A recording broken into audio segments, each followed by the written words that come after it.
Hello, 22 Tony here with another discussion on collecting vintage and antique ammo.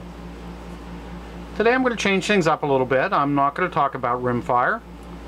I'm going to talk about centerfire, specifically centerfire primers.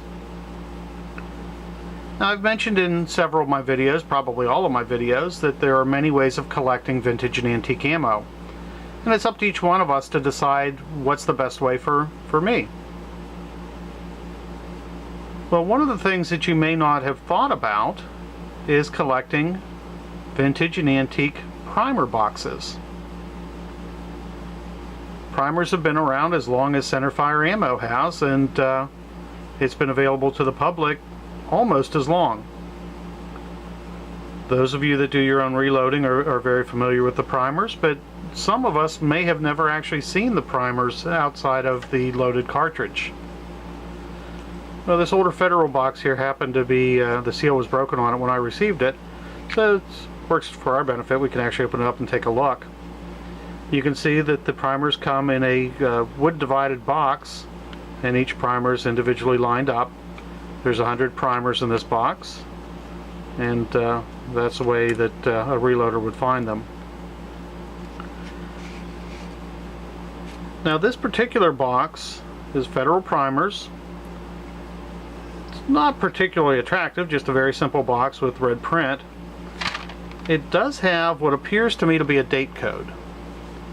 Now, I can't read that code, so I'm not sure what it's supposed to say. I don't know if this is 1922, 1907, 1906. I have no idea. I'm guessing they're a little bit newer than that. I'm just ballpark guess that these are maybe 30s through 50s, but I don't know that.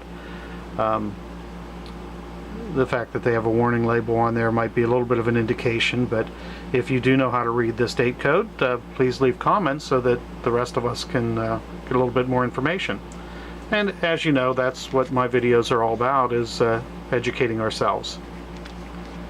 Well, these particular boxes, I found them in an auction lot. I was buying some ammo, and these were on the same tray lot as the ammo that I was buying, and they were interesting, and I set them aside and felt that I would use them at some point in the future for something, and today I pulled them out to make this video. It's always an interest in, how old the boxes are.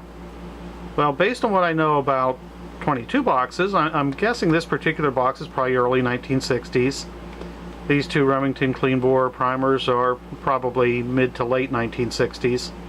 Again, the Federal box here, I'm again ballpark guessing 1950s, but again, maybe some of you know better than I do on that. People are always asking me the value when I make my videos. What are these things worth? Well, value on primers is probably even more difficult than the cartridges. There's several challenges in collecting primers. The biggest is the fact that not only can these not ship through the post office, just like cartridges can't, primers are considered hazardous material.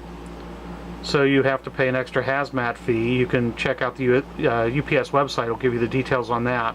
But it is very expensive to ship primers. So for a collector to buy one box of primers, the shipping is many times more than what the primers are worth, I'm sure. But for me to try to, guesstimate at best what I can to give you an idea what these boxes are worth, they're not hugely valuable. I did see a partial box of this particular Federal primer on the internet. They were looking for $20 for a partial box, but it's been relisted and relisted and relisted, and nobody's purchased it. So that tells me that a partial box isn't worth $20. So what is it worth? Well, the best I can guesstimate from what I know about these is the individual boxes, the older boxes, 1960s type boxes, at a gun show, at a cartridge show, I don't think they're going to be a huge value. I think it's probably in the $5 range, probably similar to a box of 22 cartridges from the same period. Again, if I'm wrong, please comment and let me know, but that's what I've put together from what I can find out. Again, it's very difficult to put a price on them. Finding history on the internet is almost impossible because of the cost of shipping. So I'm basing this off my local area, New York, Pennsylvania. In your area, they may bring more, they may bring less, but again, that's what the comments are there for. So again, this is just a brief discussion. As always, it's intended to hopefully get you to think and maybe think about how you collect or what you collect. If you're looking for a nice collectible item that's a challenge to find, but very interesting, colorful boxes with some nice information about the primers and the company. They're not, don't take up a lot of space. They're relatively small. Not a lot of weight to them. And it could be a nice area of collecting for you. As always, I hope you did enjoy my video. I hope you share it and watch my other videos. And please leave comments and tell me what you think, and like my videos, and hopefully you'll subscribe. Thanks, and bye.